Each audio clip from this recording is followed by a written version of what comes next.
Buenos días a Colombia y buenas tardes a Suiza. Quisiera darles la bienvenida a esa discusión de panel sobre las elecciones presidenciales en Colombia con representantes de Colombia y también de Suiza. La discusión de panel fue organizado por Leandro, mi compañero, y por mí en el marco de nuestro intercambio entre la Universidad de los Andes aquí en Bogotá y la Universidad de St. Gallen en Suiza. Es un gran placer para nosotros que hayan venido tantos y en serio nos enseña que hay un gran interés en este debate. Bueno, en particular nos gustaría dar la bienvenida a nuestros 4 invitados, que es al señor expresidente Ernesto Samper, a la profesora Sandra Borda, a la doctora Janina Velp y al doctor Enzo Nucio. Es un gran placer para nosotros recibirlos en esta discusión. Y también damos la bienvenida al profesor Mauricio Jaramillo y estamos muy agradecidos que va a moderar este debate. Y bueno, dirigimos también un agradecimiento especial a UMIT y al Centro Latinoamericano Suizo de la Universidad de St. Gallen por la organización técnica de este evento. Y bueno, al final me complace pasar la palabra a Leandro. Gracias, Fabricio, y solamente quiero aprovechar este espacio brevemente para presentar también el programa de doble titulación entre la Universidad de St. Gallen y Bogotá, la Universidad de los Andes. Fabricio y yo somos estudiantes de este programa y en solo 2 años los estudiantes de posgrado pueden obtener 2 títulos de maestría en Relaciones Internacionales y Ciencias Políticas. Entonces, si alguien está interesado en este programa, también no duden en ponerse en contacto con nosotros. Este programa, para que continúe, necesita estudiantes comprometidos y motivados. Y si quieren, pueden ponerse en contacto con nosotros. Si también ustedes tienen preguntas en general sobre este debate, los pueden escribir en el chat. Y Fabricio y yo vamos a ordenarlas y enseguida a la discusión central la podemos dirigir a los participantes. Y también queremos informarles muy brevemente que esta sesión será grabada y también luego disponible en el sitio web del Centro Latinoamericano Suizo. Y otra vez muchas gracias y esperamos que disfruten la discusión. Ahora doy la palabra a Omid para también presentar el Centro Latinoamericano Suizo. Muchas gracias, queridos Fabricio y Leonardo. Buenas tardes a todos desde Suiza. De parte del Centro Latinoamericano Suizo de la Universidad de St. Gallen aquí en Suiza, pues yo quisiera dar una cordial bienvenida a todos los ponentes y participantes en este evento virtual sobre las presidenciales de Colombia. Sin lugar a duda, el tema de este panel es bastante relevante y de suma importancia, ya que las presidenciales están a la vuelta de la esquina y el ambiente político debería ser más que nunca candente y activo en torno a la participación electoral, así como apoyo a los candidatos en Colombia. Pues estamos muy orgullosos de tener con nosotros a tan destacados ponentes a nivel político y académico, que nos aportan visiones multidisciplinares sobre el panorama del estado político actual y el futuro político de Colombia. Deseamos que este panel sea interactivo y que conduzca a debates en un terreno neutral. También les agradecemos a todos los participantes por estar con nosotros de diferentes regiones de Colombia, de Suiza y a lo mejor de otros países latinoamericanos o europeos y reservar esta tarde del miércoles para un panel.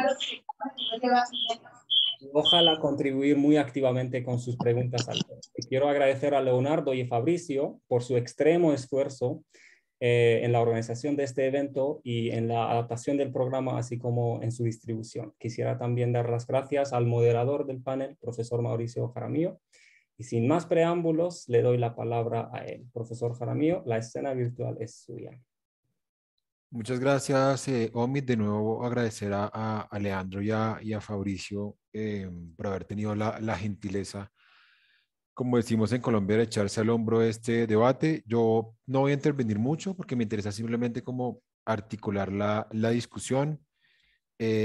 Antes, si hay alguien que no conozca a nuestros invitados, pues simplemente los voy a presentar. Ernesto Samper Pizano fue presidente de Colombia, recientemente fue secretario general de la UNASUR, Unión de Naciones Suramericanas.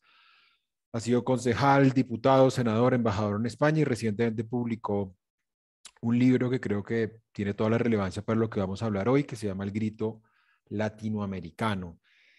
Sandra Borda, profesora asociada al Departamento de Ciencia Política de los Andes, doctora en Relaciones Internacionales.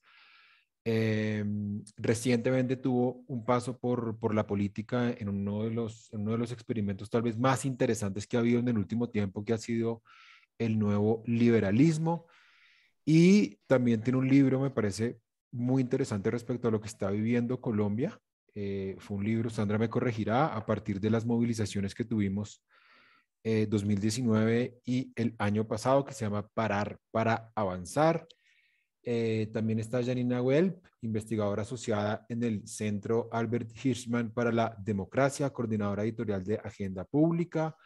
Ha sido codirectora del Centro Latinoamericano de Zúrich en la Universidad de Zúrich, que es doctora en Ciencias Políticas y Sociales por la Universidad Pompeu Fabra. Y Janina es particularmente reconocida por sus trabajos en democracia directa, consultas, eso lo digo además porque la he leído y la he seguido muchísimo. Y cerramos con Enzo Nucio, investigador senior en el Centro de Estudios de Seguridad en Zúrich. Trabaja alrededor del tema de la violencia, tiene un doctorado en Relaciones Internacionales y Gobernanza de la Universidad de St. Gallen y un máster en Historia por la Universidad de Basilea. Enzo además ha trabajado en Colombia, tiene postdoc en la Universidad de los Andes y en la Universidad Nacional, por eso, como se van a dar cuenta, tiene un español muy bueno. Bueno, voy a iniciar con la primera pregunta, haciendo una aclaración, y es, vamos a darle a cada persona 3 minutos para que sea un diálogo. La idea es que no haya conferencias, sino que esto sea lo más dialéctico posible. Eso nos obliga un poco a ser estrictos con el tiempo. Cada persona tendrá 3 minutos. Cuando falten 10 segundos, yo simplemente voy a interrumpir para decir 10 segundos para que la persona vaya cerrando la idea. Y me gustaría empezar con una pregunta sombrilla, si se quiere, una pregunta amplia, sobre todo partiendo de la base de que tal vez muchas de las personas que nos están viendo no conocen muy bien la situación colombiana. Y tiene que ver con cuál es el elemento innovador de estas elecciones, qué tienen de nuevo, si son distintas o no, o si son más de lo mismo. Voy a dar la palabra en el orden en que Fabricio presentó a nuestros conferencistas de hoy. Entonces voy a empezar por el expresidente Samper, quien además es quien tiene más experiencia en la política colombiana. Entonces, presidente, bienvenido y lo escuchamos. Bueno, muchas gracias. Un cordial saludo a todos los compañeros del panel, compañeros y compañeras del panel. Yo creo que estas elecciones son realmente atípicas, no solamente respecto a América Latina, aunque tienen algunos elementos comunes con los otros procesos de elecciones que se han vivido recientemente en América Latina, como por ejemplo el tema de la polarización ideológica, el tema de los efectos de la pospandemia. Pero en el caso colombiano, estas elecciones son importantes y son históricas porque de alguna manera son una proyección de las elecciones que vivimos hace 4 años, cuando como resultado de los acuerdos de La Habana, prácticamente se acabó un síndrome que tenían las elecciones en los últimos 20 o 30 años, que era el síndrome de la combinación de formas de lucha.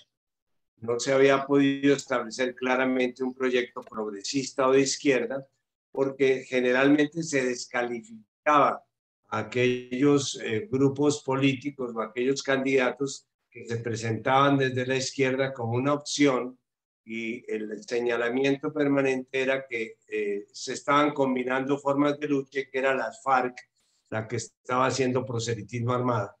Cuando ese fantasma se despejó, especialmente a partir de las anteriores elecciones, y seguramente se repetirá en estas elecciones, pues se comenzó a configurar y aparecer un espectro político mucho más amplio, menos controvertible, y esto es lo que explica, por ejemplo, que el pacto histórico que es el movimiento que agrupa lo que podríamos llamar la centroizquierda, haya obtenido unos resultados tan importantes, tanto en su consulta como en sus elecciones legislativas. Simple y sencillamente se abrió el espacio y ahí aparecieron una cantidad de sectores que no habían sido reconocidos o que habían sido estigmatizados, de los cuales hay desde movimientos sociales, sectores ya tradicionales de la izquierda como el Polo Democrático, la Colombia Humana.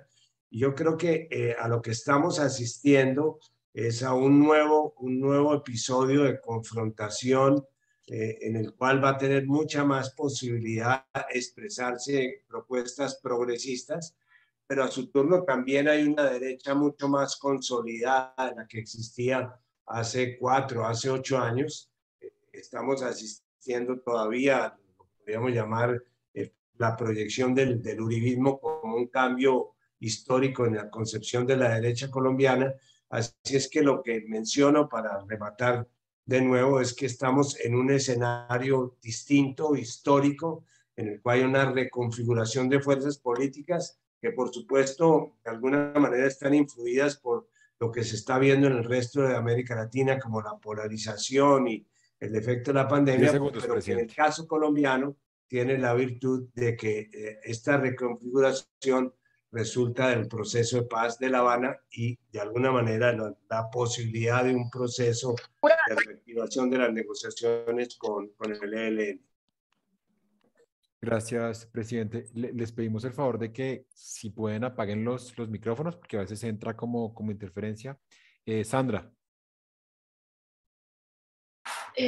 Hola, muchas gracias por la invitación de nuevo. Un gusto estar en esta conversación. Diría, simplemente para añadir, y creo que esto es una implicación de lo que acaba de sugerir el presidente Samper, que la paradoja de la ampliación del espectro político con la inclusión de una izquierda con muchas más posibilidades de poder es justamente que el espacio para las alternativas del denominado centro se ha reducido muchísimo si uno compara el comportamiento del electorado en esta ocasión con el comportamiento del electorado hace 4 años. Creo que parte de lo que ha sucedido, y digamos, es el resultado de la primera versión de las consultas y seguramente de lo que va a pasar a finales de mayo, es que la tendencia ha sido justamente a que la intención de voto se concentre en la izquierda y en la derecha abiertamente definidas y se diluya en el centro, que creo que es un fenómeno que vamos a tener que estudiar con mucho cuidado porque esa ampliación del espectro que resulta del proceso de paz, como lo sugería el presidente Samper, no necesariamente está favoreciendo, como digo, a las denominadas alternativas de centro. Diría que en ese contexto, adicionalmente, la discusión electoral y política tiene una particularidad bastante interesante y es que fue establecida, digamos, la agenda fue definida y fue establecida no por las élites políticas, sino por los ciudadanos. Lo que están discutiendo hoy los candidatos presidenciales, lo que se discutió durante las elecciones al Congreso y digamos la conversación política de este momento en Colombia es una conversación cuyos temas fueron puestos sobre la mesa por la movilización ciudadana. No es el resultado de las iniciativas, como digo, de arriba hacia abajo. Hace 4 años estábamos hablando del proceso de paz y estábamos en el proceso de paz y la discusión giraba en torno a ese tema porque así lo habían decidido en ese momento el gobierno y quienes se oponían al gobierno, por supuesto con apoyo social de lado y lado, pero era una agenda más de arriba hacia abajo. Hoy la agenda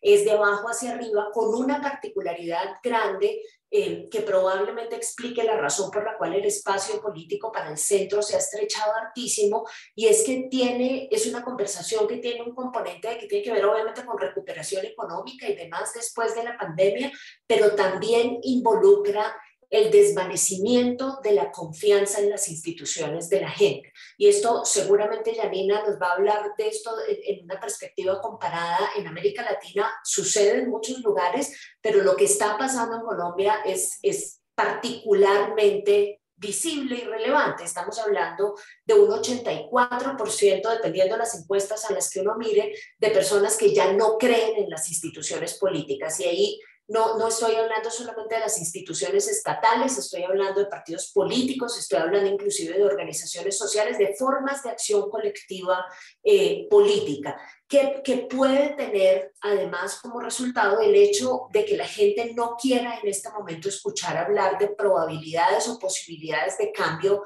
graduales, institucionales, dadas dentro de los márgenes digamos, restrictivos de las mismas instituciones y de las mismas reglas del juego, sino que está buscando, y con esto termino, está buscando una propuesta de cambio que sea mucho más radical y mucho más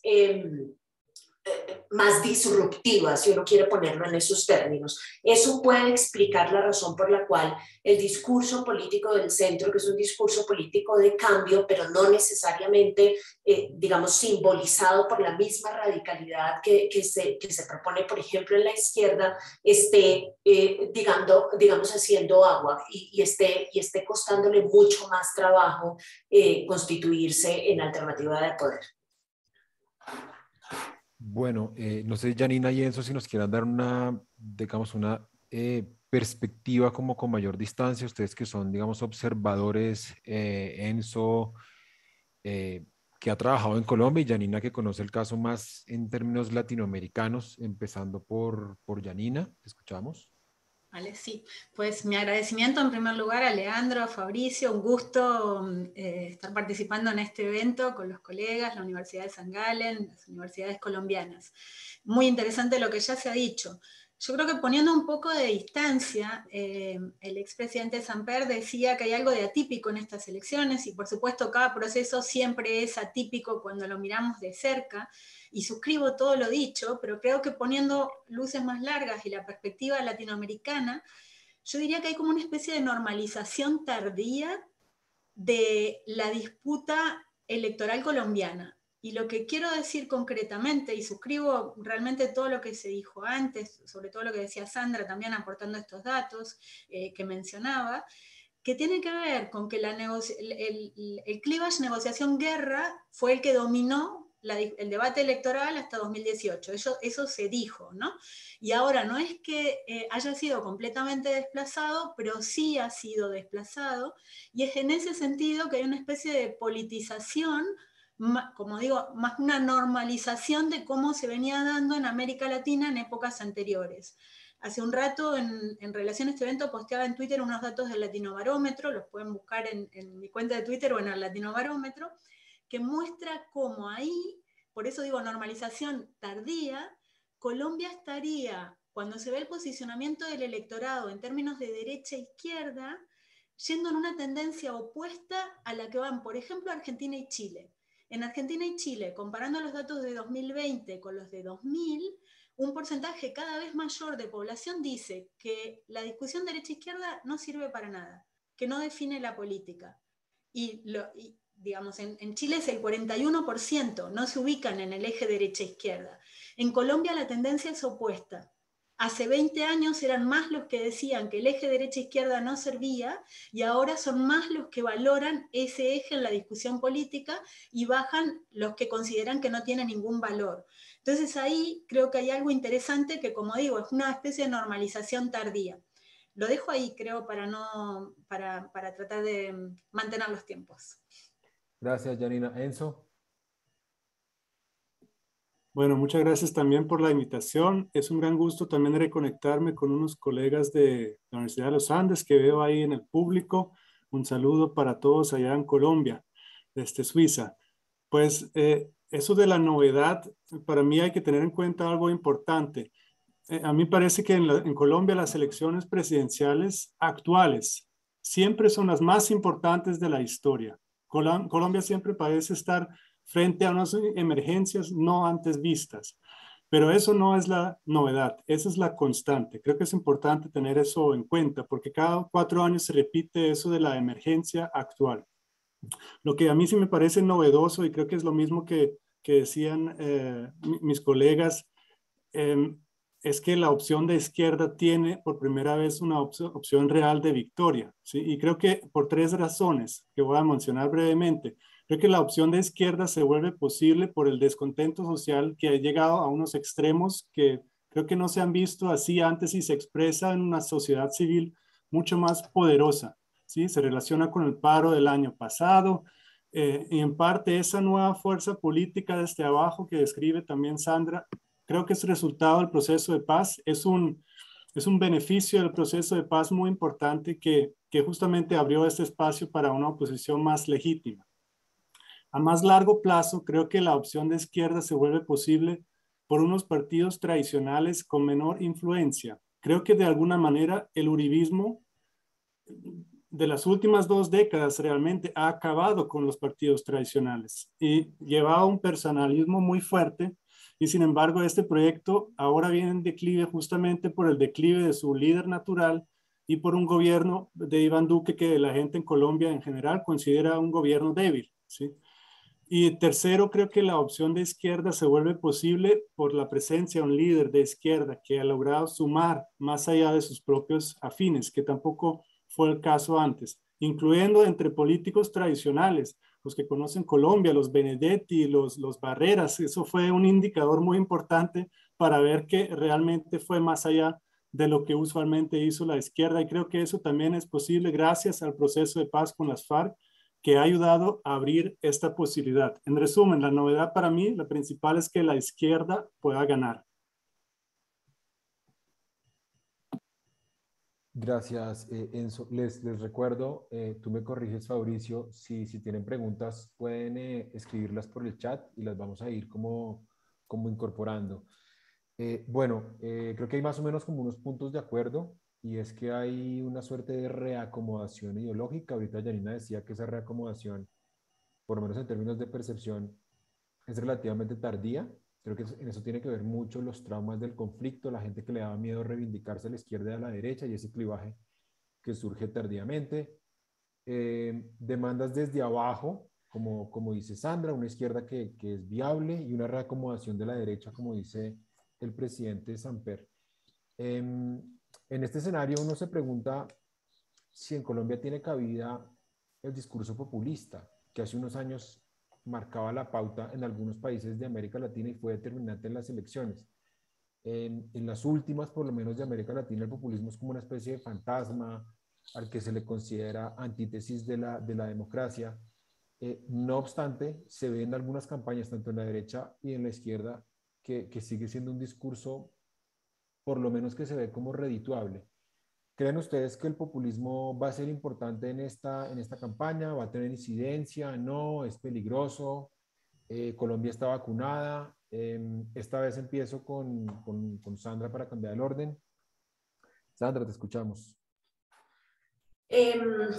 Digamos, voy a empezar diciendo que a mí esa categoría todavía me genera muchos problemas porque no, todavía después de todos estos años de ejerciendo la ciencia política, no sé exactamente qué clasifica y qué no clasifica como populista. Debo empezar por confesar eso.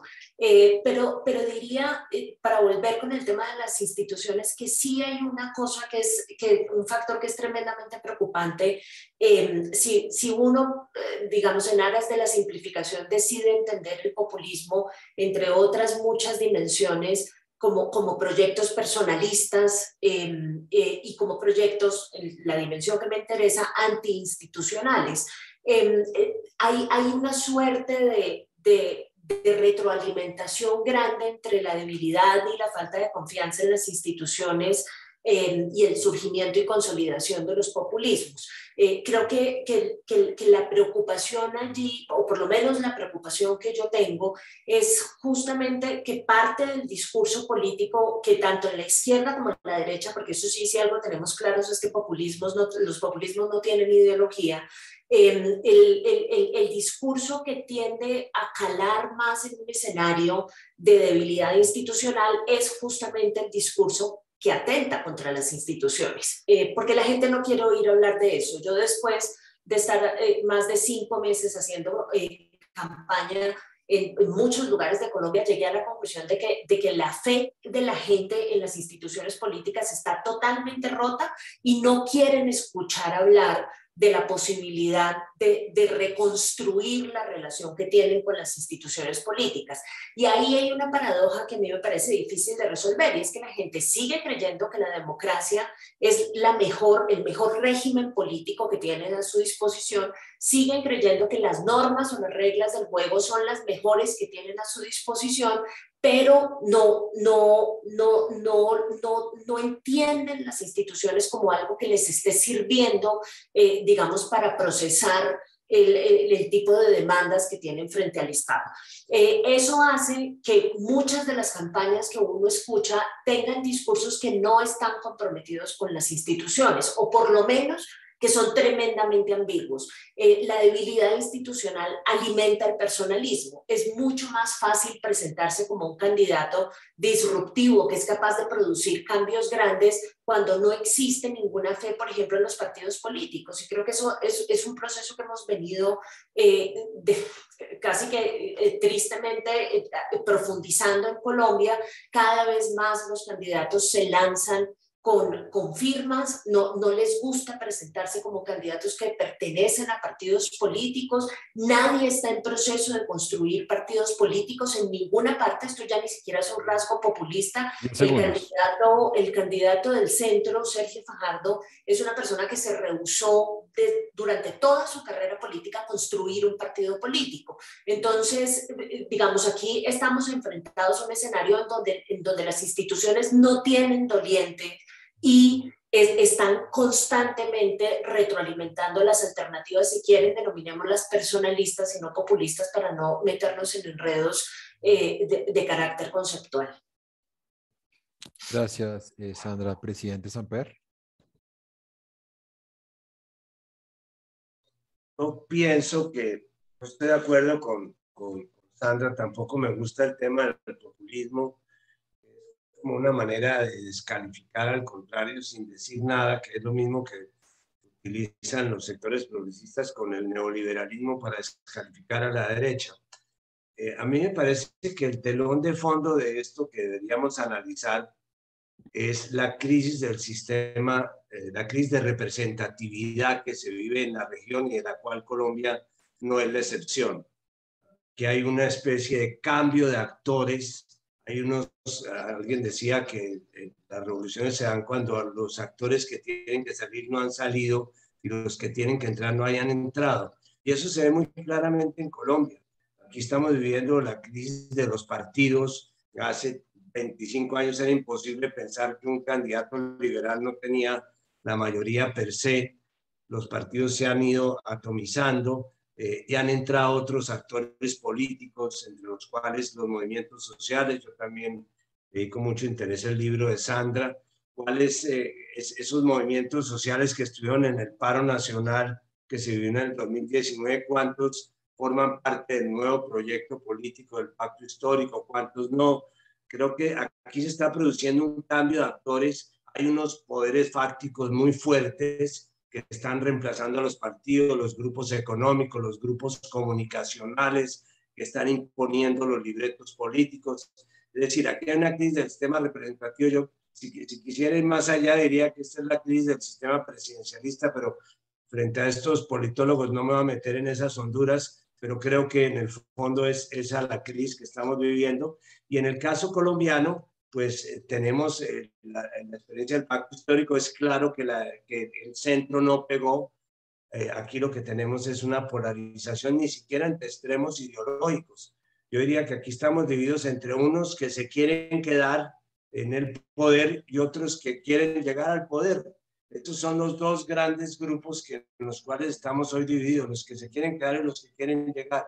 Y de la forma como eso se resuelva democráticamente o no, o si vamos a terminar pues en una declaratoria de fraude o en un magnicidio, pues de eso depende el futuro de la democracia en Colombia. Bien, Enzo. Gracias. Pues a mí tampoco me convence el término populismo, aunque sea politólogo, pero si entendemos el término como una forma de hacer política en contra del establecimiento y haciendo conexiones directamente con el pueblo, yo creo que es claramente rentable en un país como Colombia y en toda América Latina. Yo no clasificaría a personas como populistas como tal, pero tal vez hay una especie de espectro. Y bueno, yo creo que con pocas excepciones, tal vez en Uruguay, en Costa Rica, quién sabe, lo que se denomina como la élite política, incluyendo los partidos, pues es percibida como corrupta, como egoísta, que no sirve al pueblo. Y en ese sentido, para muchos políticos es siempre necesario tratar de distanciarse de esta idea de élite, ¿no? Eso explica también por qué algunos candidatos se presentan siempre como el verdadero cambio y los verdaderos representantes del pueblo, ¿no? Lo que obviamente no siempre puede ser verdad. Tomamos el caso de Fico Gutiérrez, que es tal vez el más evidente en prometer un cambio que a mí me parece engañoso. Pues él trata de mostrarse como una persona de procedencia de clase media, tiene un hablado paisa fuerte, su apariencia de amigo de todo el mundo, pues eso lo deja aparentar como un representante del pueblo, pero claramente está apoyado justamente por esas fuerzas que han apoyado al gobierno de Duque y que tendrá que servir como su clientela. En ese sentido, no veo, es claro que ese discurso de no representar la élite es un truco, ¿no? Y al mismo tiempo creo que justamente esa necesidad de representar al pueblo y junto con esa crispación del debate que ha habido en los últimos años ha limitado el espacio para posiciones más moderadas y yo no creo que hay que necesariamente echarle culpa a alguna persona específico. Yo creo que realmente es un resultado de nuestro tiempo que las opciones de centro no han tenido una opción y no van a tener una opción en estas elecciones. Janina. Sí, yo creo que hay otro concepto que podríamos poner sobre la mesa para la discusión, que es el de la polarización ideológica, polarización afectiva, ¿no? Y esto, ambas formas de polarización están cada vez más presentes en los escenarios electorales globales, diría yo, y tienen que ver con unos cambios en las dinámicas sociales ya descritos, de creciente insatisfacción y demás, pero también con las dinámicas comunicacionales y con la volatilidad, con este descrédito del que daba muchos datos Sandra para el caso de Colombia. A ver, en un caso como el colombiano, donde uno de los problemas es la elevada abstención, la polarización ideológica crea problemas para establecer consensos, ¿no? La polarización o la distancia que separa la ideología de los distintos partidos o de los partidos que dominen el escenario. Ahora, la polarización afectiva los vuelve imposibles y degrada el debate político mucho, porque ya no se trata de adversarios políticos, sino de enemigos. Creo que igualmente en ese sentido, ese tipo de polarización afectiva, mi impresión es que no es para nada nueva en Colombia. Como decía Enzo antes, cada elección colombiana parece ser absolutamente definitoria, ¿no? Normalizar los procesos electorales es una parte de normalizar la democracia también. Que no haya un sector del electorado que piense que si pierde su sector político, el país se hunde y será el final, por dramatizarlo, ¿no? Entonces creo que ahí hay un tema, que como digo, da réditos en términos electorales, sobre todo cuando hay elevada abstención y voto voluntario, porque moviliza, la polarización afectiva moviliza, pero en términos sistémicos es muy negativa. Y creo que ahí Colombia tiene, como digo, me parece que sigue unas tendencias globales, pero con unas particularidades muy concretas y unos procesos históricos muy concretos. Ahora, la otra cosa que me parece también que hay que tener presente, más allá del debate sobre el populismo, es cuánto puede tolerar la democracia colombiana estos datos contradictorios que se están poniendo sobre la mesa. Los negativos, el alto nivel de desconfianza en las instituciones, el altísimo descreimiento de los partidos políticos, la percepción de la corrupción, y etcétera, etcétera, etcétera. Hay un par de elementos positivos que quizá estas elecciones pongan como una ventana de oportunidad que habrá que ver que se aprovecha, si se aprovecha, que tienen que ver, creo, con la ola de movilizaciones del 2019 y demás. Esa repolitización debe entenderse como algo positivo si permite canalizar y estructurar demandas posteriormente. También la repolitización del espectro de derecha-izquierda que mencionaba antes, y esa confianza en la democracia. Pero 10 ¿cuánto segundos. tiempo se puede sostener esa confianza en la democracia con estos tan elevados niveles de insatisfacción? Gracias.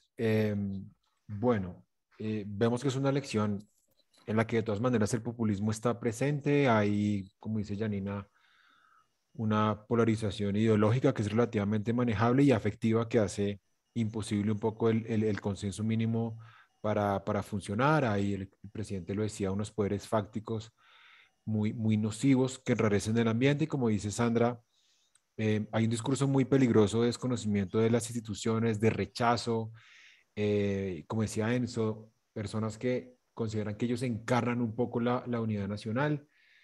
Hace unos años en Colombia, por lo menos, el gran referente de la izquierda, o el coco con el que jugaba la derecha, era un poco la izquierda venezolana. Si se decía, si gana la izquierda, Colombia se convierte en una segunda Venezuela. Eso se ha insistido, pero me parece que hoy, de una manera más desapasionada, los dos casos más recientes son el de Pedro Castillo y el de Gabriel Boric, con hasta el momento dos resultados muy distintos, aunque hay que explicar que lo de Boric apenas comienza y Castillo pues ya lleva un tiempo mucho más representativo.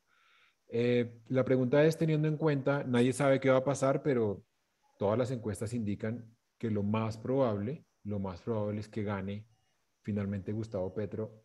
¿Ustedes creen que ese progresismo que hemos visto en el Perú y en Chile, y menciono esos dos casos porque son los más recientes, luego podemos discutir qué tan significativos son, de alguna manera inciden en la forma en que el progresismo colombiano se ve a sí mismo? ¿Pueden incidir? ¿Son vistos como un ejemplo, como un antiejemplo? ¿Van a seguir lecciones? ¿Se parecen? ¿No se parecen? ¿O esto es lo colombiano, hay que verlo apartado de lo regional? Esta vez voy a empezar por Janina y Enzo, y remato con el presidente y con Santos. Entonces, Janina, te escuchamos. Vale. Sí, yo creo que ahí es bien interesante esta cuestión también. Hay tres ejes y no uno. No es derechas, izquierdas en la región, creo yo. Es derechas, izquierdas, progresismo, conservadurismo y democracia, dictadura. Entonces, hay parte de la discusión sobre las izquierdas que en realidad es una discusión sobre dictadura, democracia. O sea, Venezuela, Nicaragua, Cuba, son dictaduras. Después podemos discutir y hablar, pero creo que de mi parte por lo menos clarísimo. Progresismo, conservadurismo, la agenda de Castillo, o sea, algo que no tiene es progresismo. En lo que tiene que ver con ampliación de derechos, reconocimiento y demás, y de izquierda, bueno, sí, hay algunos elementos y puede verse, en la definición estricta, mercado-estado, ¿no? Y ahí viene la cuestión. Ahora, yendo directamente a tu pregunta, y tiene que ver con otros de los temas que teníamos sobre la mesa, creo, para la conversación, yo creo que en este momento el caso peruano no es muy relevante para otros países de la región, porque lo que caracteriza a Perú es el elevado nivel de inestabilidad, de fragmentación. O sea, desde que Castillo asumió, no sé cuántas veces hemos estado viendo si le hacían la moción de censura o no, si ahora hay una propuesta de asamblea constituyente que se sabe de antemano que no puede prosperar. O sea, es una discusión con pies de barro permanente. El caso de Chile creo que es diferente, no solo por Boric, y ahí creo que es muy importante tenerlo presente, sino porque encarna una experiencia de concreción en un proyecto político colectivo, o sea, en un partido político, en una coalición que pasa a la lucha, a la disputa electoral, de unas demandas que vienen de la calle. Y en ese sentido, creo que hasta ahora, y como decías, Mauricio, es muy reciente y habrá que ver, tiene una agenda que se asocia con la izquierda, se asocia también con la estabilidad macroeconómica, con el cuidado de los distintos equilibrios que hay que tener, y que marca claramente el terreno, y a mí eso me parece fundamental para el debate latinoamericano, en relación a los derechos humanos, a este eje democracia-dictadura. ¿no? El presidente chileno se ha pronunciado muy claramente contra los ataques a los derechos humanos en países de derecha o de izquierda, y eso lo considero muy relevante para el debate actual. Gracias, Janina. Enzo. Bueno, yo creo que los demás saben mucho más sobre este tema. Voy a hacer solo unas breves anotaciones. Yo creo que hay algunas claras similitudes y hay apoyo mutuo. Creo que el hecho de que Petro se mostró con Boric en su posición como presidente de Chile demuestra que ha buscado asociarse con él. Yo creo que en eso ya hace un poquito la importancia también de esas figuras, de asociarse y asociarse con sus atributos positivos, como puede ser Boric, la cara fresca de la izquierda en América Latina, que no recibe tantas angustias y tanto miedo como otros personajes de izquierda de América Latina. También está relacionado con la protesta social en Chile, que tiene ciertas similitudes con la de Colombia, justamente también una fuente de apoyo que busca Petro en Colombia.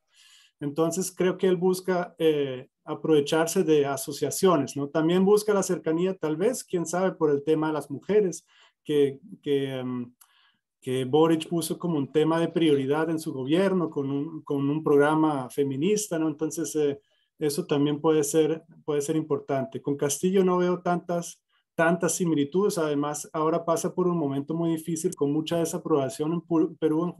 Justamente por eso, seguramente Petro no se quiera asociar demasiado con la idea de Castillo. Pero creo que hay otra persona en América Latina que también es importante y que se parece un poquito, que es Andrés Manuel López Obrador en México. Yo creo que tiene algunos discursos parecidos que tal vez Petro está, no sé si imitando o teniendo simplemente los mismos discursos. López Obrador, cuando se refiere a la violencia, habla, por ejemplo, de abrazos, no balazos, o sea, no de ir directamente confrontando la violencia. Petro ha lanzado la idea esa de un poco ambigua del perdón social para acabar con el lastre, la violencia persistente, también una forma diferente de tratar el tema de la violencia. Y también el tema de la política económica, por ejemplo, en cuanto a pensiones y a grandes proyectos de infraestructura, veo ciertas similitudes y veo una incidencia del ideario de López Obrador en Gustavo Petro. Gracias, Enzo. Presidente. Bueno, yo diría que aquí en Colombia hay dos aspectos fundamentales alrededor de los cuales va a girar la decisión de los electores en las próximas elecciones. Primero, aunque nosotros, los candidatos, lo hayan soslayado, lo hayan tocado marginalmente, en este país seguimos divididos entre quienes pensamos que la salida del conflicto armado es una salida de orden negociado, pacífica, y quienes piensan que lo que hay aquí es una amenaza terrorista que hay que combatir militarmente. No nos digamos mentiras, esa división sigue y sigue marcando en este momento las diferencias que hay en Colombia. Pero hay otra que quiero mencionar, que a veces uno se va por las ramas y se dedica a hablar de modelos y de populismos, ideologías, etcétera. Y es que aquí en América Latina se está viviendo uno de los más importantes cambios sociales que hemos vivido en los últimos 10 años por cuenta de la pandemia. No se les olvide a ustedes que el 32% de los muertos fueron latinoamericanos, a pesar de que nosotros somos el 8% de la población. Eso implica que después de haber pasado lo que pasamos y viniendo de una década, de una media década perdida, que fue entre el 2014 y el 2019 en términos de pobreza, en términos de crecimiento, pues el modelo tiene que ajustarse. Y yo creo que lo que va a terminar primando, como ha primado en todas las elecciones, es que la gente quiere un cambio, y en este momento el cambio favorece las propuestas progresistas. Simple y sencillamente porque hay gobiernos conservadores que no supieron manejar el cambio ni interpretarlo. Y eso se está viviendo en Colombia. La diferencia entre estas elecciones y las otras elecciones es que, claro, hay un candidato de Uribe, que es Fico, hay un candidato que se le opone, que es el mismo Petro, pero la diferencia es que hace 4 años no estaba tan desprestigiado el gobierno como está en este momento, desprestigiado simple y sencillamente porque no pudo manejar la pandemia. Y no pudo manejarla como no la pudieron manejar otros gobiernos. Y una reflexión final. Yo creo que aquí hay 2 actores que tenemos que incluir en el análisis. El primero son las redes. Las redes fueron las que cambiaron radicalmente la forma de hacer política en los últimos años. Y el segundo son las iglesias, que de alguna manera han cambiado, por ejemplo, la estructura del voto en Brasil. Esos dos actores son fundamentales. Yo me pregunto, me he preguntado cuál es el algoritmo misterioso que consigue que cuando hay una polarización que hemos dividido 50-50 en el Brexit entre Trump y Biden, en el plebiscito de la paz en Colombia y también en estas elecciones recientes como la de Boric o la de Castillo. Ahí es donde yo creo que está el secreto de qué es lo que está pasando, es que las redes están produciendo una polarización que no sé por qué razones mágicas termina en 50-50. Y yo creo que ahí es donde tenemos que hacer un análisis para saber efectivamente en qué estamos en Colombia. Gracias, presidente. Sandra. Sí, yo creo que sobre este punto me voy a apartar un poco de la sugerencia. Estoy oyendo un eco, ¿soy yo misma? No, hay alguien que dejó el micrófono. Es la voz de mi conciencia. Pero ya no. Bueno, eso sí no sé. Pero ya yo tampoco. Me voy a apartar un poco de la idea de la polarización, como una polarización entre izquierda y derecha, porque yo creo que, digamos, a simple vista pareciera serlo, muchos de los debates van por allí, pero yo creo que si uno junta lo que pasó con la última jornada de protestas, con la naturaleza de la discusión hoy en día, yo creo que uno en Colombia fácilmente puede decir que aquí lo que hay es un debate clarísimo entre el establecimiento político, la clase política tradicional y unas nuevas formas de poder que la gente no identifica como parte de la clase política tradicional. Es decir, esto es casi que una discusión entre vamos a gobernar con los mismos de siempre o vamos a optar por una cosa totalmente distinta. Y esa, entre otras cosas, es una de las razones por las cuales, por ejemplo, hay un constante debate sobre las adhesiones a las campañas políticas, porque lo que la gente está preguntándose es qué tanto de la clase política tradicional está llegando a cada una de estas campañas y en qué medida esas llegadas son o no son digeribles, porque creo que la rebelión grande en Colombia en este momento es contra la clase política tradicional, no solamente contra las instituciones, es contra los partidos políticos y digamos contra los representantes de siempre, parte de esa clase política tradicional. Y creo que esa es una de las razones por las cuales la figura de Petro se ha logrado consolidar mucho más fácilmente como alguien que no es miembro de la clase política tradicional y que puede recibir miembros de la clase política tradicional. Hay quien recibe, como lo decía Enzo, a Roy Barreras, a Benedetti, etcétera, etcétera. Y la gente, la lógica, por lo que los he escuchado, particularmente, digamos, a los que se acercan al pacto histórico, la lógica que siguen allí es, bueno, sí vamos a necesitar de algo de la clase política tradicional para constituirnos en verdadera alternativa de poder. Esa es, entre otras cosas, la gran diferencia entre el Petro de estas elecciones y el Petro de hace 4 años, pero así y todo, la figura de Petro, la figura de Francia Márquez en sí mismas son representaciones de una cosa que la gente no asocia con la clase política tradicional.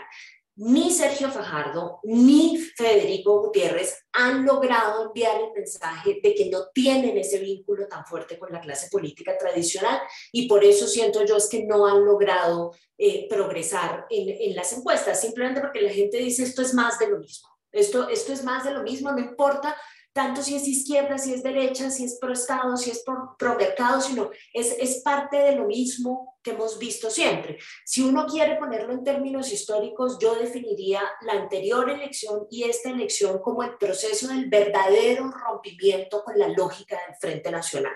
Estamos en Colombia en este momento acercándonos al momento definitivo en el que vamos a acabar con el pacto de caballeros que involucró siempre a la clase política tradicional en sus versiones Partido Liberal y Partido Conservador o en sus versiones digamos más contemporáneas en todos estos otros partidos que han emergido. Ahí es donde siento yo que la ruptura empieza hace 4 años y se va a terminar de consolidar en esta elección y eso va a generar, y termino con esto, una pregunta importantísima sobre las formas de gobernabilidad. Porque Petro se va a tener que mover en una línea, si gana, tremendamente difícil de negociar, que es la de enviar el mensaje de que su gobierno no es un gobierno con la clase política tradicional, pero simultáneamente es un gobierno que quiere lograr cosas para constituirse en alternativa de poder en el largo plazo. Bien, gracias, Sandra. Siguiendo con esa lógica, creo que coincidimos en que son unas elecciones de ruptura, bien sea por lo que es la primera vez que la izquierda puede llegar al poder o porque sea, como dice Sandra, digamos, el fin formal, definitivo, irreversible del Pacto del Frente Nacional. Esto implica una ruptura respecto a la región, respecto a América Latina, y me gustaría preguntar qué significado tiene esta elección en la correlación de fuerzas, un poco también pidiéndole prestado a Janina el ejemplo de izquierda, derecha, dictadura, democracia, progresismo, conservatismo. Es una correlación de fuerzas que está en constante evolución y una tendencia constatable en el último tiempo en América Latina es que cada vez que hay una elección, el resto de la región observa un poco con esa lógica matemática de quién va a ganar aquí, si la izquierda o la derecha, el progresismo o el conservadurismo. ¿Qué significado creen ustedes tiene esta elección en clave de correlación de fuerzas para América Latina? Esta vez vuelvo, dándole la vuelta, vuelvo a empezar con el presidente Samper. Bueno, primero una anotación a Sandra.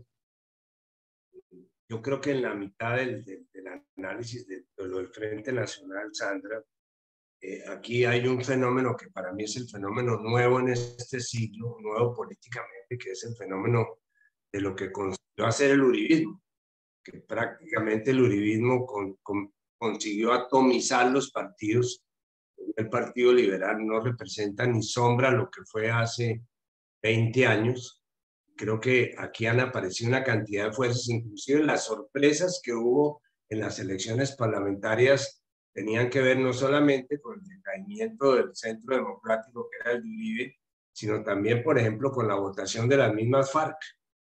Una votación realmente ridícula en comparación a lo que uno esperaba con los acuerdos de paz. O sea, estoy de acuerdo contigo que hay una recomposición de fuerzas, pero también estamos asistiendo al final de los 20 años del uribismo, que se podría protocolizar si gana esta coalición que está con el pacto histórico.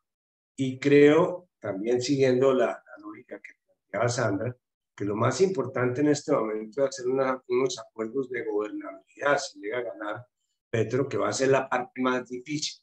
Es cómo asegurar la gobernabilidad. Tiene el 30, el 32% del Congreso y va a tener el 70% en contra. Son cosas que ahora, respecto a la pregunta de Mauricio, pues yo creo que sí hay unos elementos comunes en las elecciones. Es claro que soplan vientos progresistas. Para mí esos vientos se van a terminar de confirmar si se elige a Lula en el mes de octubre, porque Lula va a ser un factor realmente integrador de todo esto, como lo fue en su gobierno. Para mí ese es el punto de fondo, la elección de Lula, pero ahí está Hernández, está AMLO, está Boric. Es decir, sí se ha producido un cambio que yo no creo que obedezca a unas razones ideológicas fundamentales, sino simple y sencillamente que, como decía Mujica, el péndulo social está regresando a la región.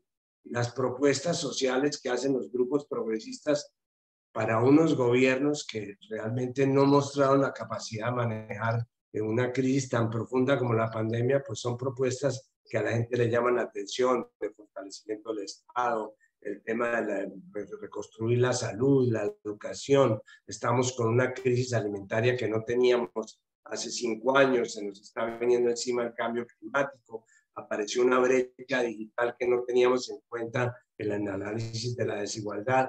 O sea, sí hay una nueva realidad que están interpretando estos candidatos que no necesariamente son tan fuertes como los que podríamos llamar los líderes históricos de la izquierda o el fascismo, no se pueden comparar, pero hay una nueva generación de líderes progresistas en los cuales estará Boric, el mismo Castillo estará Petro. No se nos olvide que Petro estaba en la guerrilla hace 15, 20 años, y no se nos olvide que Francia de alguna manera representa ese nuevo país, una mujer que es afro, que ha sido víctima de la violencia, que representa pues todos los sectores marginados, lo que llaman Galeano, los nadies, pues me parece que eso le va a dar un impulso muy importante a la política en Colombia y creo que va a ser una vuelta fundamental si logra ganar las elecciones, que repito, todo el sistema va a estar concentrado en la segunda vuelta en evitar que Petro gane.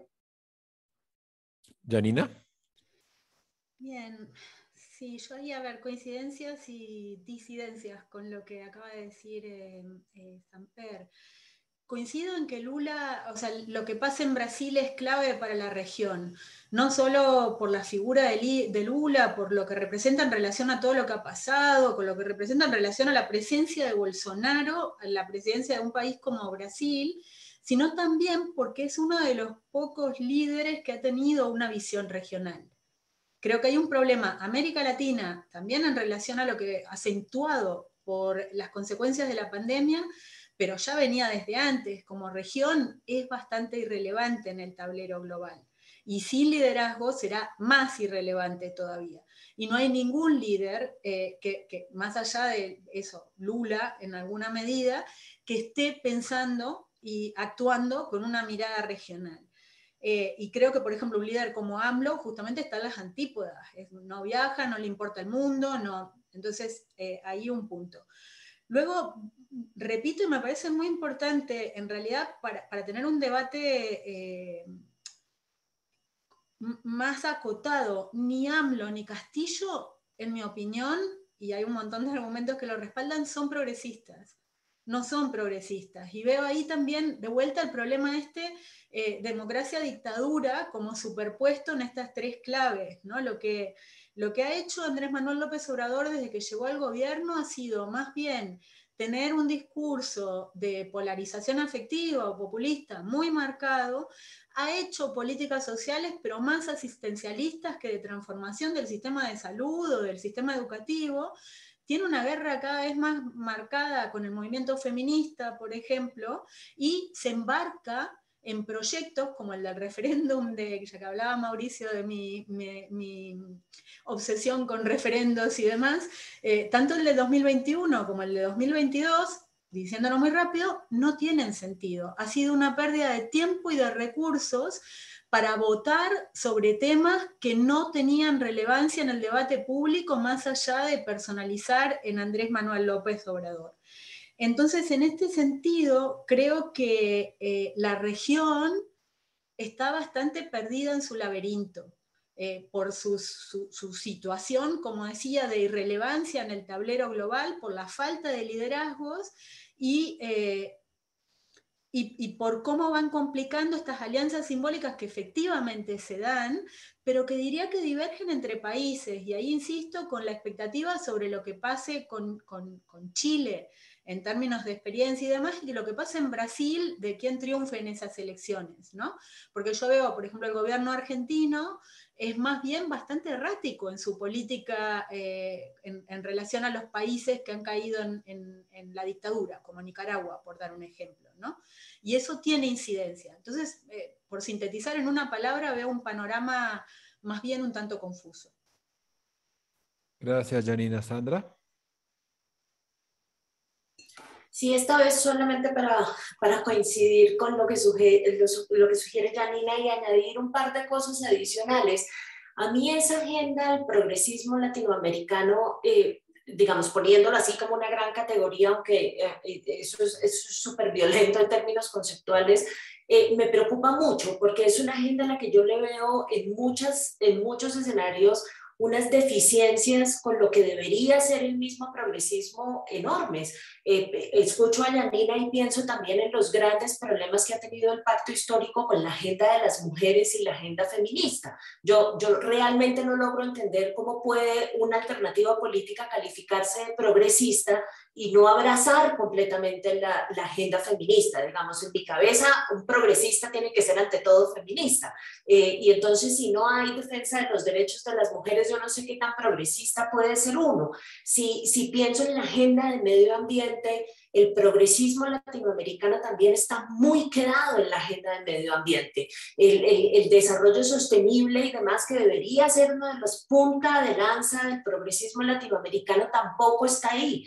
Y finalmente la agenda de derechos, casada con la agenda de política exterior, es la que me deja todavía más preocupada. ¿Sí?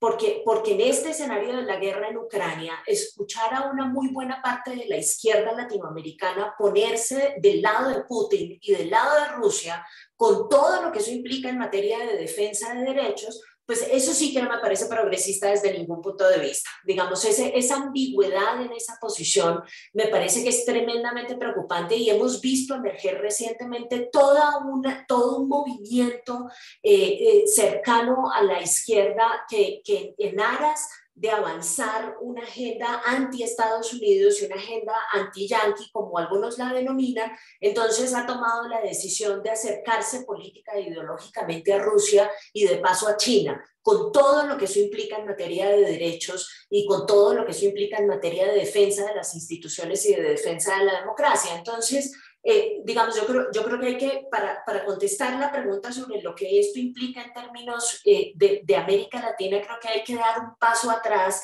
y ponerle como grandes signos de interrogación al tipo de progresismo del que estamos hablando y lo que eso está significando.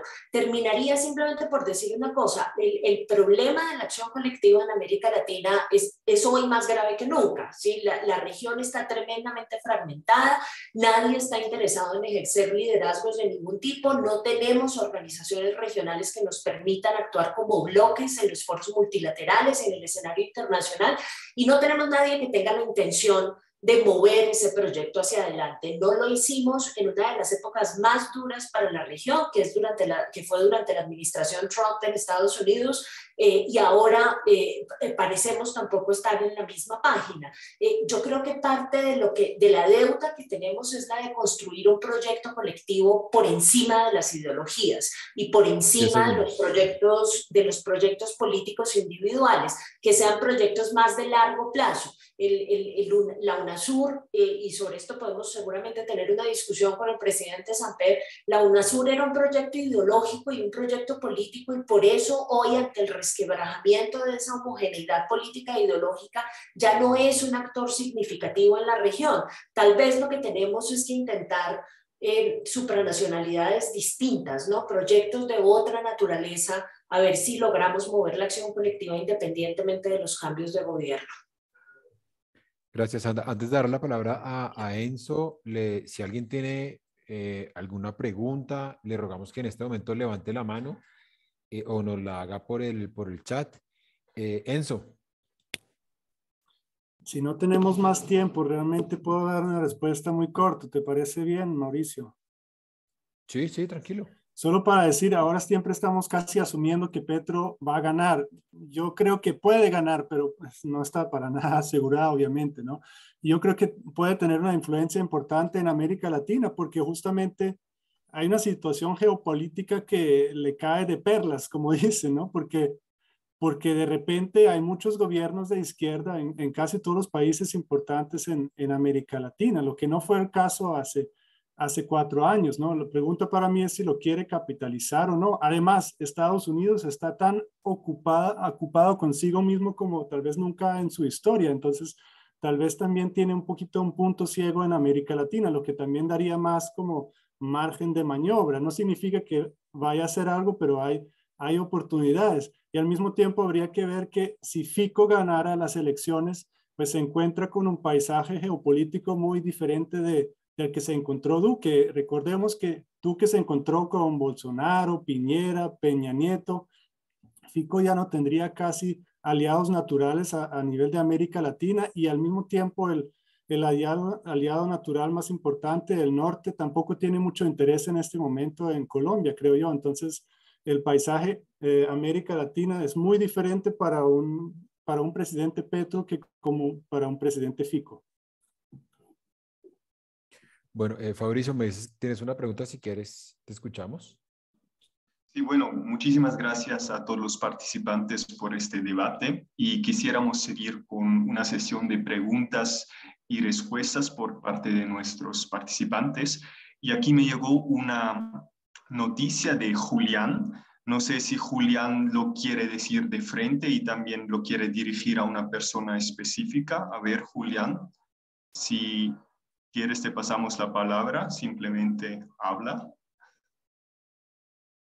Julián. Ok, si no, yo lo leo. ¿Está bien? Me imagino que estás de acuerdo. Ok, perfecto. Lo voy a leer tu pregunta. ¿Listo, Julián? ¿El cambio político colombiano se debe a la marcada pobreza de América Latina o a un cambio de conciencia colectiva? En Colombia, a hoy, la postura política es reclamo a la historia de Estado. Por eso el discurso de derecha es decir, la izquierda es pobreza. Sin embargo, no hay un plan nacional de progreso, es un debate egocentrista entre políticos. Bueno, no sé exactamente a quién te diriges con esta pregunta, por eso yo una vez lo dirijo al señor Ernesto Samper, que bueno, es el político con más experiencia. Tal vez, señor Ernesto Samper, usted tiene una respuesta. Bueno, a ver, primero vamos a reunirnos con Sandra para hacer un debate sobre el tema de la integración, porque eso daría para mucho tiempo. Nunca había estado tan desintegrada la región como ahora y nunca había sido tan necesaria la integración como ahora. Pero ¿por qué nos desintegramos? Precisamente porque lo que era un propósito político, como era la integración a través de UNASUR, se volvió un propósito ideológico. Terminamos convertidos en un club ideológico que era ProSur, que era más pro-norte que ProSur. Pero ya lo discutiremos en otra sección. No, yo pienso que, digamos, Petro sí tiene dos ideas claras que para mí son fundamentales para acompañarlo o no acompañarlo. La primera, seguir con los acuerdos de La Habana, porque este gobierno los dejó en modo avión en temas tan fundamentales como el tema de las víctimas, el tema de las tierras y el tema de la sustitución de cultivos, y reactivar las negociaciones con el Ejército de Liberación Nacional. Y segundo, hacer ajustes al modelo económico para poder cumplir con los compromisos que quedaron después de la pandemia, especialmente en materia de pobreza, en materia de recuperación fiscal, en fin. Hay un populismo de derecha, el populismo no solamente de izquierda, el discurso populista de derecha es un discurso nacionalista, el populismo punitivo, el populismo fiscal. Yo creo que ahí vamos a hacer un tránsito hacia un, comillas, populismo más reivindicativo. Pero estoy de acuerdo en que esos son elementos fundamentales del cambio, el tema de la pobreza y el tema de la institucionalidad que sugiere Sandra, que es verdad, pero eso tiene que resultar como resultado de un nuevo modelo y no al contrario.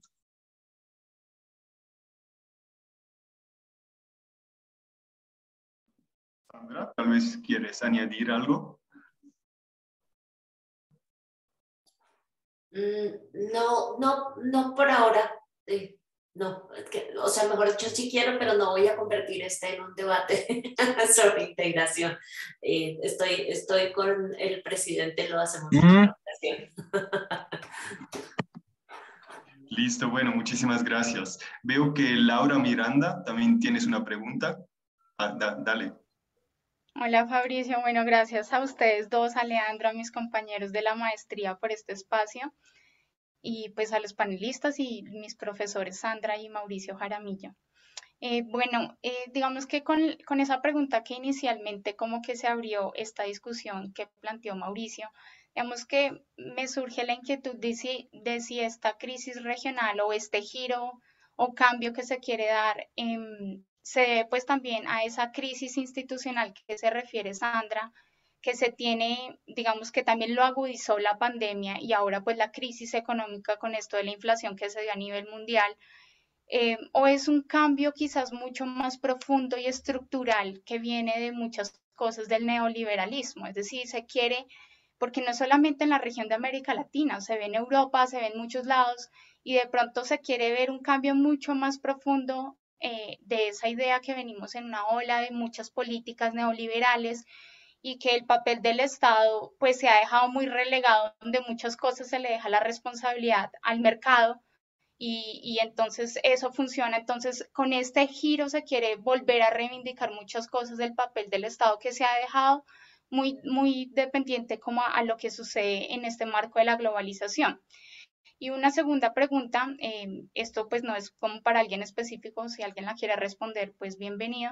Es si, digamos que si sirve entonces en ese querer, ese cambio, este tipo de extremos entre lo que hablamos nosotros aquí, derecha o izquierda, o quizás sirva más a alguien que logre tomar estas ideas de ambas posiciones, que es lo que buscaría un centro, entre comillas, y que, digamos, hoy diría uno que pues las democracias no mueren tanto como por un golpe de Estado o algo, sino que se van debilitando, y eso, ese debilitamiento, digamos, de pronto de las democracias comienza desde las urnas, o también, digamos, que la descalificación de los oponentes, que comienza, comienza a tocar puntos álgidos con la, digamos, que instituciones. Entonces eso también genera esa crisis institucional al hacer como ataques comunalistas, y que uno quiere que la institución siga en esos ideales.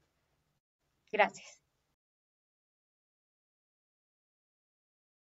Sandra, ¿quieres dar una respuesta? Sí, es que esa pregunta de Laura a mí me parece que es una pregunta fundamental, porque es que hemos estado un buen rato viendo el problema de la legitimidad y la credibilidad de las instituciones, particularmente en América Latina y, bueno, y en Colombia, y la pregunta sobre el por qué ha venido pasando eso me parece que es una pregunta clave, pues porque, entre otras cosas, si no entendemos cuáles son las razones que nos han puesto en esta situación, difícilmente vamos a poder remediarla.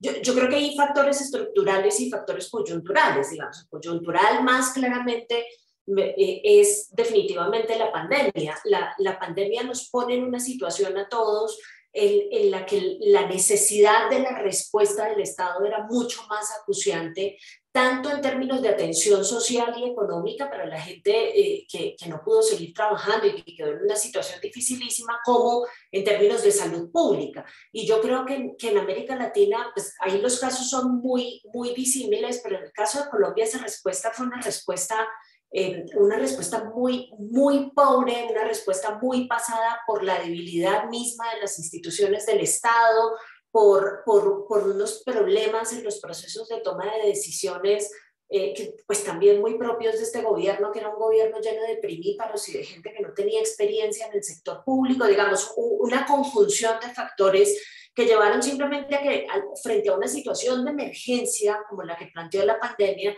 la respuesta del Estado fue una respuesta absolutamente ineficiente. Yo creo que eso terminó de profundizar la credibilidad, la falta de credibilidad en las instituciones, pero también es cierto que esto era un proceso que venía dándose desde antes de la pandemia, y que yo creo que responde en una muy buena parte. A mí esto casi que me gusta ponerlo en lenguaje de clientes, ¿sí? El Estado finalmente necesita proveer de unos servicios que ciertamente, digamos, si se trata de un Estado pequeño y de un Estado débil, pues son más difíciles de proveer, pero son unos servicios básicos.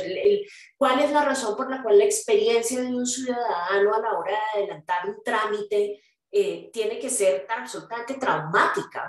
Porque tiene que resultar, y aquí, Janina, siempre me acuerdo del ingeniero Bombita, ¿no? O sea, ¿por qué el acercarse al Estado tiene que constituirse en una forma de dificultad tan grande? ¿Por qué el poner a andar empresas con los requisitos que plantea el Estado siempre es un problema? ¿Por qué el Estado y las instituciones del Estado terminaron por convertirse más en un obstáculo que en una forma de facilitar? Obviamente, digamos, esto tiene tanto estructural como del hecho de que la clase política, en el caso particular de Colombia, pero también el de otros países latinoamericanos, pues empezó a ver el Estado como un recurso del que había que apropiarse, pero no necesariamente como un lugar en donde la prestación de los servicios a los ciudadanos tenía que tener lugar. Pero finalmente, creo, o sea, esto obviamente es una explicación, digamos, que tiene tanto de largo como de ancho, pero creo que en el caso particular de Colombia, la dinámica del conflicto armado hizo muy difícil tener un Estado eficiente. Por una cuestión de recursos, por una cuestión de prioridades, Yo recuerdo muy bien que cuando leí el primer borrador del acuerdo de paz, lo primero que me preocupó era la gran expectativa que se había puesto sobre las instituciones del Estado para hacer funcionar la paz. Era como si estuvieran haciendo un acuerdo de paz para un Estado que no era el Estado colombiano. ¿Sí? Y creo que a pesar de que el gobierno actual no tuvo una intención política clara de implementar el acuerdo de paz, también es que el acuerdo de paz estaba diseñado para un Estado que no era nuestro Estado, que no estaba en condiciones de adelantar lo que se le estaba asignando. Así creo que hemos tenido un Estado históricamente muy débil, y que creo que finalmente con todos los desafíos que hemos enfrentado, la guerra contra el narcotráfico, el conflicto interno, todos los problemas de seguridad y demás, pues hemos terminado en un escenario en donde básicamente, digamos, la gente ya no puede contar con las instituciones del Estado de ninguna forma. Y si eso lo digo yo, y con esto termino, que estoy en una ciudad en donde estoy llena de servicios del Estado por todas partes, imagínense lo que dirá una persona. Me acuerdo mucho que ahí iniciamos nuestra campaña en Río Sucio, Chocó. Yo llegué a Río Sucio y me puse a hacer la tarea de mirar en ese lugar en dónde podía identificar la presencia del Estado, y después de estar 2 días allá me di cuenta que el Estado prácticamente no existe en Río Sucio, Chocó, en ninguna forma, ¿sí? ni en su dimensión militar y demás, ni en su dimensión de prestación de servicios, ni en su dimensión de infraestructura, o sea, por ninguna parte. Entonces, yo creo que después de eso, digamos, es muy difícil pedirle a la gente que tenga confianza en las instituciones cuando prácticamente no ha visto ningún beneficio en la función de las instituciones, y al contrario, sí muchos obstáculos, ¿no? Pero, o sea, solamente quiero terminar señalando que es una pregunta clave a la que hay que meterle el diente duro. Bueno, muchísimas gracias, Laura, para tu pregunta, y también Sandra para la respuesta. Y si no, seguimos con una última pregunta.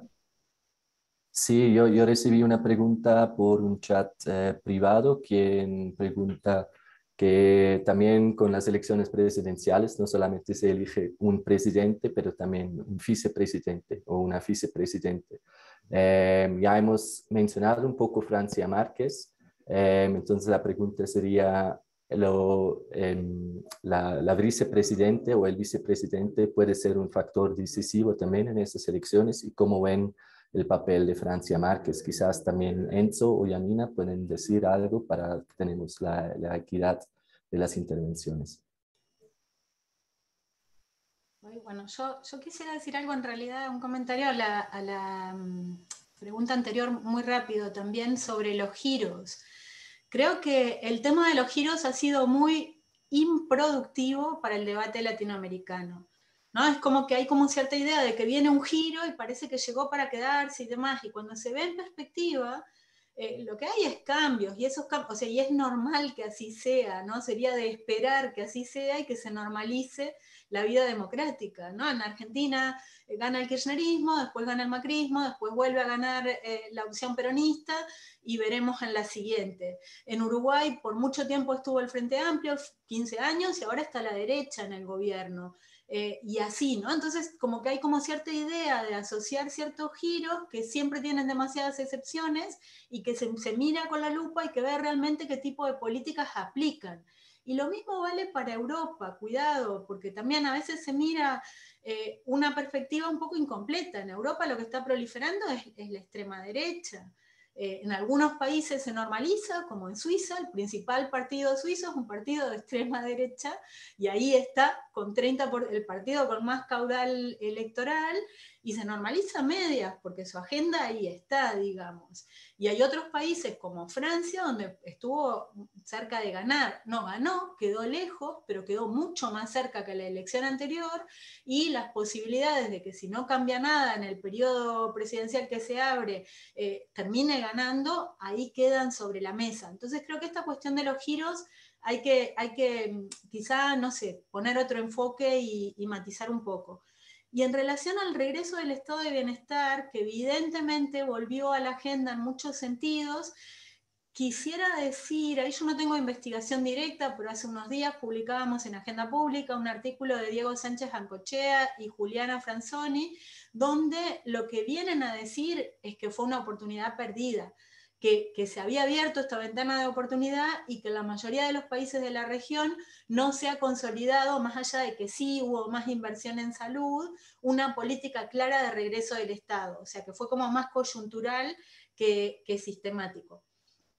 En relación a la figura de la vicepresidenta, como politóloga y desde lejos, sin entrar en la dinámica electoral colombiana en profundidad, y siguiendo el reparo que daba Enzo anteriormente, no sabemos si van a ganar, si va a ganar Petro, pero suponiendo que esa fuera la ecuación, digo, de vuelta, como politóloga, creo que hay como 2 o 3 señales a ver, ¿no? Por un lado, en lugar de buscar una opción más pro sistema que podría haberlo ayudado a correrse hacia el centro, busca uno que lo define más claramente ideológicamente. Entonces, una señal muy efectiva para ciertos sectores del electorado, y ahí agrego también lo que decía Sandra, ¿no? Son personas que no representan la vieja política. Creo que ahí hay una señal muy clara, pero que en términos de estrategia electoral creo que hay que ser conscientes también de que le puede restar votos por ese anclaje más hacia un sector, pero como digo, es una mirada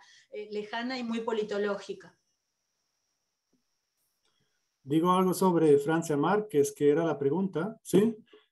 Pues en general, yo creo que los candidatos a vicepresidencia juegan un papel como a nivel simbólico sobre todo, y Francia Márquez creo que cumple ese rol extremadamente bien. Se ha presentado como la representante de los nadies, ¿no? Aludiendo a esa expresión ideada por Eduardo Galeano. Y nuevamente vemos esa necesidad o esa importancia de diferenciarse de la clase política tradicional. En el caso de Francia Márquez, el contraste es evidente y entonces le aporta credibilidad a la propuesta de cambio de Petro. Sin embargo, creo que hay que considerar algo que creo que es un riesgo para la campaña de Petro, porque el símbolo de Francia Márquez nos confronta con unas realidades muy dolorosas que muchos colombianos han querido ignorar. Son los temas de la victimización del conflicto, la pobreza del Pacífico, el racismo en la sociedad colombiana. Son temas muy incómodos, ¿sí? Y es posible entonces que haya gente que se siente desafiada por lo que representa la figura de Francia Márquez, porque quieren seguir ignorando estos temas dolorosos. Entonces eso, a mi modo de ver, puede significar un riesgo para Petro, aunque le aporta mucha credibilidad a la propuesta de cambio.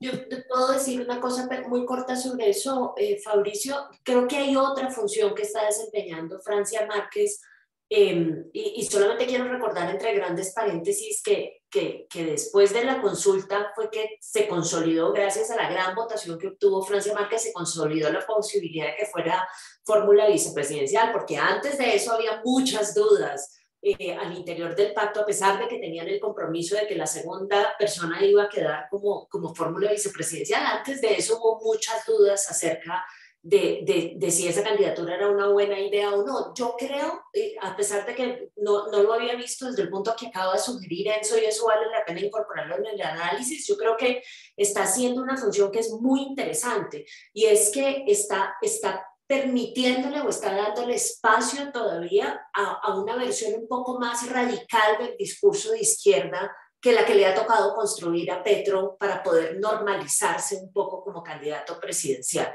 Creo que si uno mira el discurso político de Petro de hace 4 años y mira el de ahora, hay unas diferencias grandes, y parte de lo que está haciendo es tratar de hacerse más digerible para mucha gente que le tiene todavía pánico a la amenaza venezolana y a la amenaza de la izquierda radical. Y en la medida en que está tratando de hacerse más digerible para personas más moderadas, entonces cuenta con una fórmula vicepresidencial que sí mantiene un discurso mucho más explícito, si uno quiere, y que le permite tener a las bases allí, digamos, sin huir por cuenta del proceso de normalización. Y creo que Francia hace otra tarea fundamental, y es arreglarle los problemas serios que ha tenido el pacto histórico con las organizaciones de mujeres. Muchas de las feministas que salieron de la campaña de Petro por todos los errores que se cometieron en materia de derechos de mujeres previamente, han regresado. Hoy regresó, por ejemplo, Ángela María Robledo, que había sido su fórmula vicepresidencial hace 4 años, que se fue justamente peleada por todos los horrores que se cometieron en materia de género y hoy regresa, pero por la vía de Francia Márquez. Entonces, creo que lo que está haciendo la candidatura de Francia es también, digamos, congeniar un poco, reconciliar un poco la candidatura del pacto histórico con los movimientos de mujeres. Listo, muchísimas gracias Sandra y Anina y también Enzo por sus respuestas. Y bueno, lamentablemente ya estamos llegando al final de esa discusión tan interesante y como buenos suizos tenemos que mantener el tiempo para que la gente pueda seguir con sus reuniones. Y una vez más queremos agradecer a nuestros invitados por su participación, estimado expresidente Ernesto Samper, estimada profesora Sandra Borda, estimada doctora Janina Belp, estimado doctor Enzo Nucio. Fue un súper gran placer tenerlos aquí y también muchísimas gracias al moderador, profesor Mauricio Jaramillo, para guiar esta discusión. Y gracias también a ustedes, querido público, por su participación y por la interesante sesión de preguntas y respuestas. Y bueno, simplemente por estar aquí en esta discusión. Nuevamente dirigimos también un agradecimiento especial a UMIT y el Centro Latinoamericano Suizo de la Universidad de St. Gallen. Y bueno, si alguien en el público está interesado o tiene alguna pregunta con respecto a la doble titulación entre la Universidad de los Andes y la Universidad de St. Gallen en Suiza, en serio no duden en ponerse en contacto con Leandro y conmigo. Y sí, ya terminamos y que tengan buena noche en Suiza, una buena tarde en Colombia y un abrazo grande a todos. Muchísimas gracias. Chao, muchas gracias. Muchas gracias. Muchas gracias a todos, que estén bien. Chao. Hasta luego, gracias. Hasta luego, muchas gracias. Muy bien.